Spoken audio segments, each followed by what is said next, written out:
Mutual fund में invest करने वाले लोगों के लिए ये बहुत ही इंपॉर्टेंट न्यूज है। इसमें ये लिखा है कि 88% large cap mutual fund index fund को बीट ही नहीं कर पाए। मतलब अगर हमने इंडेक्स फंड में इन्वेस्ट किया है तो हम 88% IIM वाले हाईली क्वालिफाइड लोग जो म्यूचुअल फंड मैनेज करते हैं उन्हें हरा सकते थे। 2023 में भी सेम हाल था। हर 4 में से 3 म्यूचुअल फंड इंडेक्स फंड को बीट नहीं कर पाए। इंडिया तो छोड़िए, अमेरिका में भी एग्जैक्टली यही हाल है। और हमें वॉरेन बफेट सर की शर्त के बारे में तो पता ही है कि उन्होंने कहा था कि नेक्स्ट 10 साल में अगर कोई भी दूसरी पार्टी का म्यूचुअल फंड इंडेक्स फंड को बीट करता है तो मैं उन्हें 8 करोड़ रुपए दूंगा।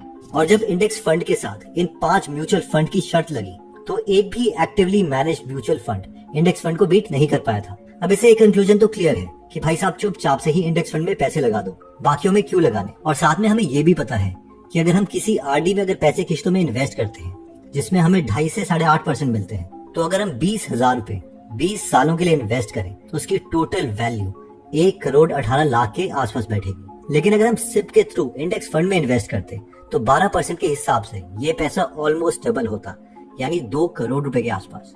लेकिन जस्ट इमेजिन कीजिए कि क्या होगा अगर हम इस 12% को 16% तक खींच पाए, तो ये पैसा RD के मुकाबले ऑलमोस्ट 3 गुना होगा। इसका मतलब है कि ये जो एक्स्ट्रा हमें 3 से 4% मिल रहा है वो लंबे समय में बहुत बहुत मैटर करेगा। तो सवाल ये है कि RD से 8% से 12% कैसे जाना है, वो तो हमें पता है इंडेक्स फंड के थ्रू। लेकिन 12% को 16% तक कैसे खींचा जाए, इन शॉर्ट इंडेक्स फंड को बीट कैसे किया जाए। अब आप बोलेंगे कि यार अभी तो हमने देखा कि इंडेक्स फंड को तो IIM से पढ़े ग्रेजुएट्स भी बीट नहीं कर पा रहे, तो हम कहां से बीट करेंगे। लेकिन इंडेक्स फंड को बीट किया जा सकता है और वो है खुद इंडेक्स फंड्स की मदद से। इससे पहले कि मैं 3 मेथड शेयर करूं जिससे हम इंडेक्स फंड को बीट कर सकते हैं, हमें ये समझना पड़ेगा कि म्यूचुअल फंड हमारे पैसे एक्चुअल में इन्वेस्ट कैसे करते हैं। देखिए इसे ऐसे समझिए कि लेट्स से अगर आपने 3 तारीख को सिर्फ स्टार्ट करी तो म्यूचुअल फंड वाले आपके हर 3 तारीख को जितने भी पैसे होंगे उसे मार्केट में इन्वेस्ट कर देंगे। लेकिन बात ये है कि हर 3 तारीख बराबर नहीं थी।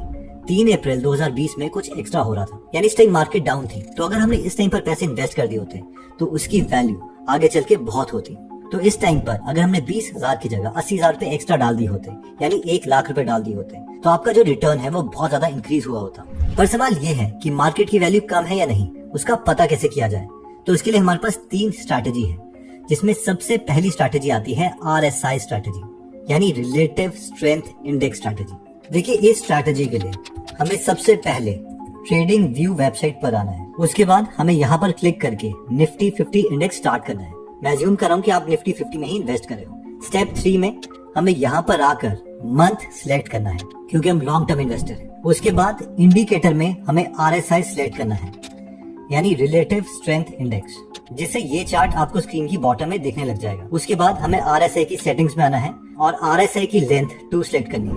देखिए RSI क्या होता है कि वो नॉर्मली 0 से लेके 100 तक वेरी करता है और नॉर्मल ट्रेडिंग कन्वेंशन के अकॉर्डिंग हमें 30 और 70 में बाइंग और सेल सिग्नल मिलते हैं। लेकिन इस पर्टिकुलर स्ट्रैटेजी में हमें सिर्फ उस मंथ की SIP को इंक्रीज करना है जब इसकी वैल्यू 10 से भी कम हो। फॉर एग्जाम्पल हम यहाँ पर देख सकते हैं कि यहाँ पर इसकी वैल्यू 9.96, 9.3, 8.71 यहाँ तक चली गई थी। यानी इस वक्त पर जो हमारे महीने के SIP है उसका अमाउंट हम इंक्रीज कर सकते थे।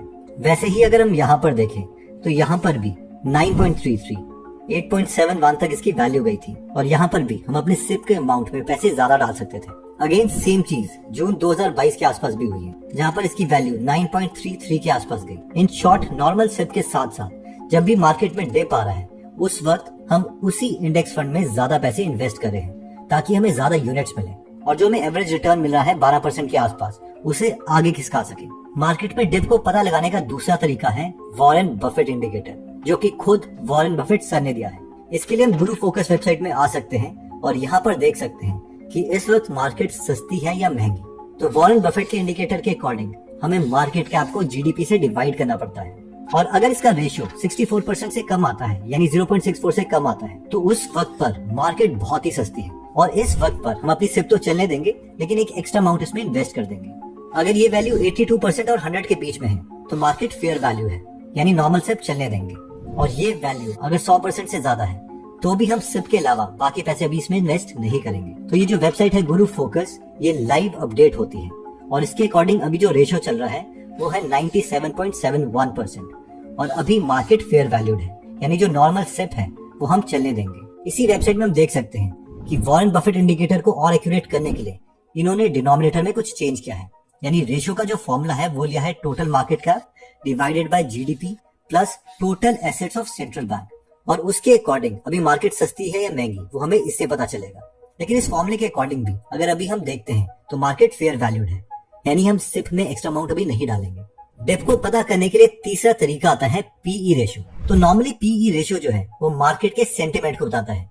अगर पीई रेशियो की वैल्यू ज्यादा है इसका मतलब है कि मार्केट बहुत ही खुश है, यानी एक्चुअल में जो शेयर की वैल्यू होनी चाहिए उसके वो उससे ज्यादा पैसे देने को तैयार है। और अगर निफ्टी 50 की पीई की वैल्यू कम है तो इसका मतलब है कि मार्केट थोड़ी डरी है और वो अच्छी चीज को भी सस्ते दाम में बेच रही है, और इसी वक्त पर हम अपने सिप के साथ थोड़े एक्स्ट्रा पैसे डाल सकते हैं। प्राइम इन्वेस्टर वेबसाइट के अकॉर्डिंग अगर पीई की वैल्यू 14.6 से 21.8 के बीच में आती है तो मार्केट थोड़ी सस्ती है और इस टाइम पर थोड़ा इन्वेस्ट किया जा सकता है।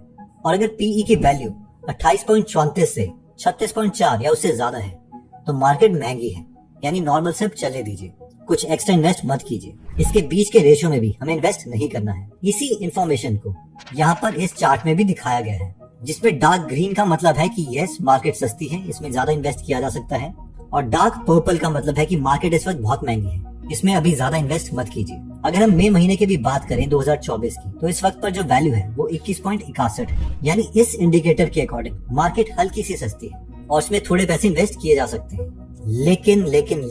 लेकिन ऑब्वियसली हमें ये डाउट हो रहा होगा कि हमने 3 इंडिकेटर्स देखे। पीई इंडिकेटर के अकॉर्डिंग मार्केट हल्की सी सस्ती है, बफेट इंडिकेटर के अकॉर्डिंग फेयर वैल्यूड है, और आरएसआई इंडिकेटर के अकॉर्डिंग इसकी वैल्यू 54.42 है, यानी यहाँ पर भी हमें बाइंग सिग्नल नहीं मिला है। तो अब कंफ्यूजन आती है कि ये तीनों इंडिकेटर अगर हमें अलग अलग सिग्नल दे रहे हैं तो क्या ये डिप है कि नहीं और इसमें इन्वेस्ट करना चाहिए कि नहीं। तो देखिए इसे ऐसे समझे, इन्वेस्टमेंट वर्ल्ड में जो इन्फॉर्मेशन है वो एक स्पेक्ट्रम की तरह है। एक वैल्यू के बाद हमें एग्जैक्टली पता होता है कि यहाँ पर तो हमें नहीं खरीदना है, और कई बार ऐसी सिचुएशन होती है जहाँ पर हमें एग्जैक्टली पता होता है कि हाँ ये तो खरीदना ही है, जैसे कि 2008 में हुआ था, कोरोना के टाइम में हुआ था, एक्सेट्रा। लेकिन बीच में जो इन्फॉर्मेशन है वो ब्लरी है, यानी डेटा जो है वो इनसफिशिएंट है, और इस वक्त पर हम इसे नो ही कंसिडर करें तो बेटर रहेगा। और अगर 3 में से 2 इंडिकेटर हमें बोल रहे होते कि मार्केट थोड़ी सस्ती है और हमारे पास एक्स्ट्रा पैसे भी पड़े होते तो शायद हम इसमें इन्वेस्ट कर सकते थे। इस चीज को हम ऐसे भी समझ सकते हैं कि एक घर की कीमत लेट्स से 1 करोड़ रुपए है और हमारी पेइंग कैपेसिटी 80 लाख रुपए है, तो हो सकता है किसी वक्त पर वो लैंडलॉर्ड उस 1 करोड़ के घर को 90 लाख रुपए में दे रहा हो। अब हमें पता है कि उसने हल्का सा सस्ता किया है, तो इस वक्त पर हम डिसीजन ले भी सकते हैं या नहीं भी ले सकते। बट सबसे बेस्ट यही रहता है कि जब डेटा एग्जैक्टली क्लियर हो उसे ही फॉलो करें। अब लास्ट सवाल ये आता है कि यार ये बार बार ये मार्केट को देखेगा कौन, या बेस्ट तरीका क्या है मार्केट को देखने का, या फिर नॉर्मल मोबाइल के फोन में हर हफ्ते एक टाइम फिक्स कर सकते हैं जिस वक्त पर हम इन तीनों इंडिकेटर की वैल्यूज देखेंगे। दूसरा तरीका थोड़ा पेड है जिसमें हम ट्रेडिंग व्यू या फिर स्क्रीनर की प्रीमियम मेंबरशिप ले सकते हैं। तो जो भी आपको तरीका लगता है आप उसे यूज कर सकते हैं। तो आई होप ये जो तीनों इंडिकेटर हैं वो आपको मदद करेंगे एक बेटर इन्वेस्टर बनने के लिए। इंडेक्स फंड और इन्वेस्टिंग के ऊपर बहुत सी बुक लिखी जा चुकी हैं, जैसे कि little book on common sense investing, beating the street, one upon the wall street etcetera. Personal finance पे ये सारी बुक समरी आप गूगल ऐप में सुन सकते हैं, जहाँ पर 250 से ज्यादा बुक समरीज हिंदी में फ्री में अवेलेबल है, और हर हफ्ते हम इसमें एक फ्री बुक समरी ऐड करते हैं। तो आप इसे जरूर चेकआउट कीजिए। आई नो ये आपको बहुत हेल्प करेगा, और मुझे ये भी पता है कि एक बार इसको सुनने के बाद आप इसे अपने फैमिली मेंबर के साथ भी जरूर शेयर करेंगे। तो मिलते हैं नेक्स्ट वीडियो में। लव यू ऑल, जय हिंद।